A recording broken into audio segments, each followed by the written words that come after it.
The spinal cord and the spinal nerves will go through the images associated with the worksheets provided.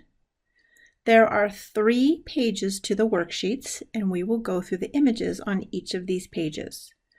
But first, you should do them on your own. Identify all the features listed, and then proceed with this video. On the first page, we will look at the spinal cord specifically. Gray matter and white matter, obviously, are nicely outlined in this gray and white, these gray and white pictures. We can see in this image here where the spinal cord's within there, and we can see the gray matter as the gray butterfly and surrounded by the white matter. The posterior horn is the pointy side, if you will, of the butterfly.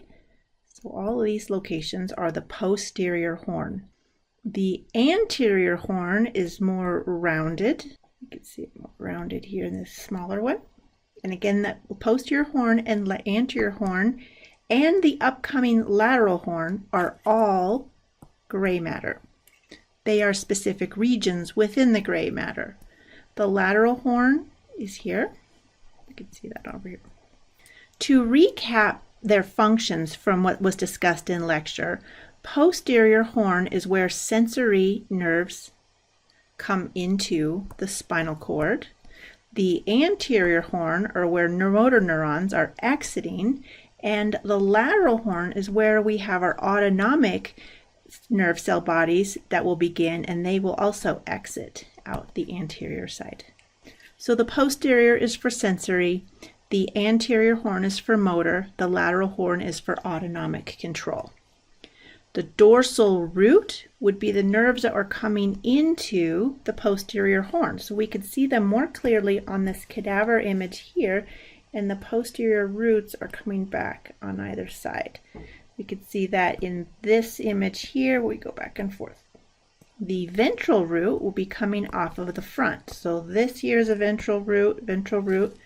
We can see quite nicely the ventral root on this side. A spinal nerve is where the dorsal and ventral roots converge and they've come out together. So at this point, it's a spinal nerve, and at this point. So it's really, once it's cleared, really the bony structure. The gray commissure is this side-to-side portion that connects the 2 sides of the spinal cord, or of the gray matter of the spinal cord. Anterior median fissure is just this crack here. You can see it as a line on this portion. The dorsal root ganglia are actually enlargements on the posterior side, and within the dorsal root ganglia contains cell bodies for sensory neurons. Sensory axons are exclusive to the posterior. Motor axons are exclusive to the ventral roots.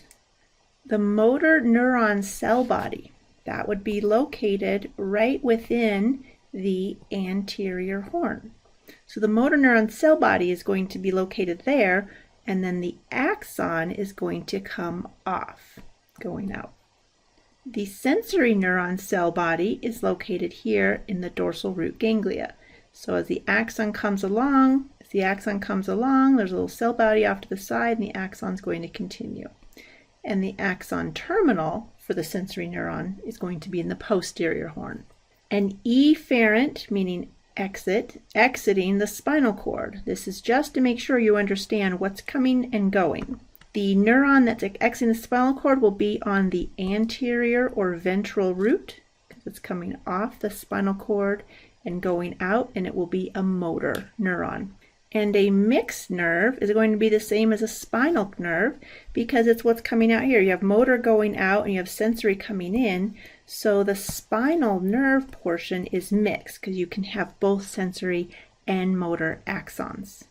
On this next page, let's look at the spinal cord and the roots coming off. We can see the spinal nerves are the portions that are actually coming out, going out here. There's past the bony structure. We see just the small segment roots here. We see some spinal nerves here as well. The mixed nerve is the same as the spinal nerve. Dorsal root ganglia, we can actually see these enlargements back here on this posterior side. You can see some enlargements here. Those are the dorsal root ganglia. We can see a few more over here. The cauda equina is this portion where it's just stringy nerves. It begins about L1, so we have the cauda equina coming down there. The location of the cervical plexus. We have to remember the cervical plexus is made up of C1 through C5. We see some of those here.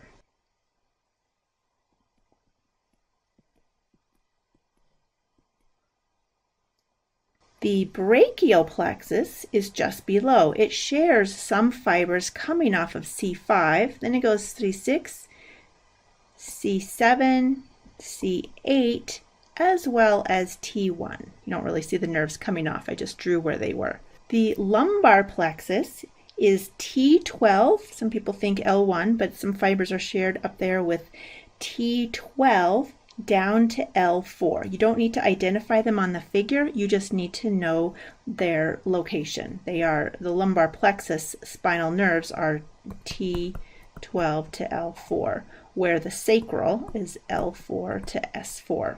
And then, is there a thoracic plexus? No.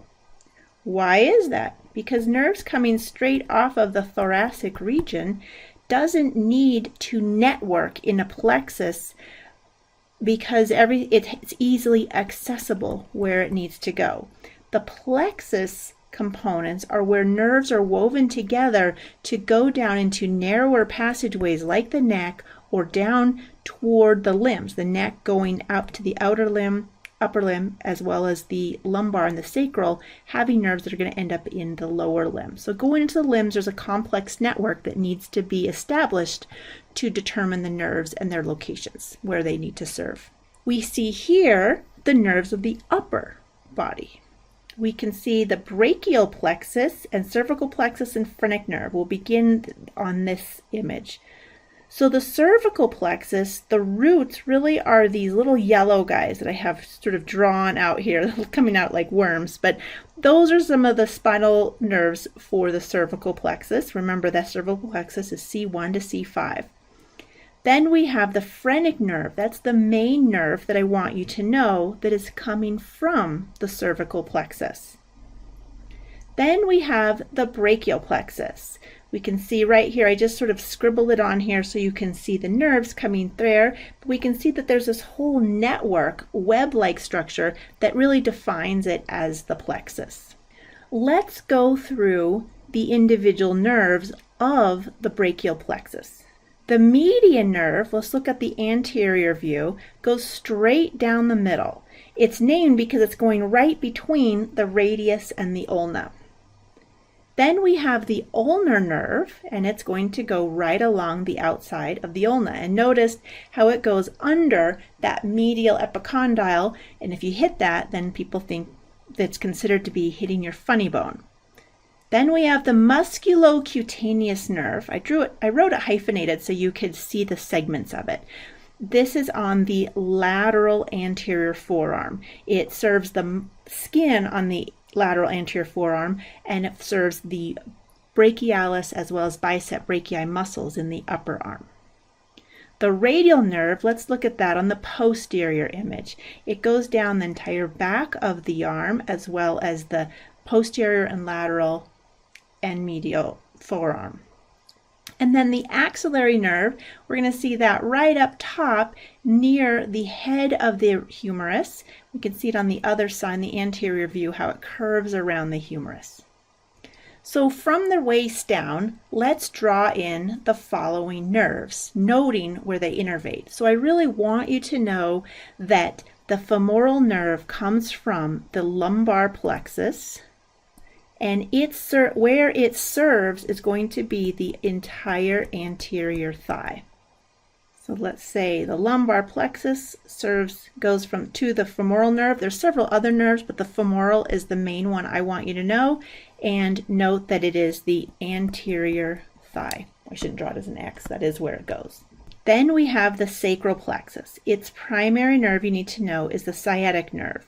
The sciatic nerve is going to split into two nerves, the tibial and the peroneal, also known as the fibular nerve. So the sciatic nerve is the main one coming down the posterior thigh, and then behind the knee it's going to divide off into the peroneal, because it's going to go lateral, or it's going to go straight down, I'll draw it in a dotted, to the tibial.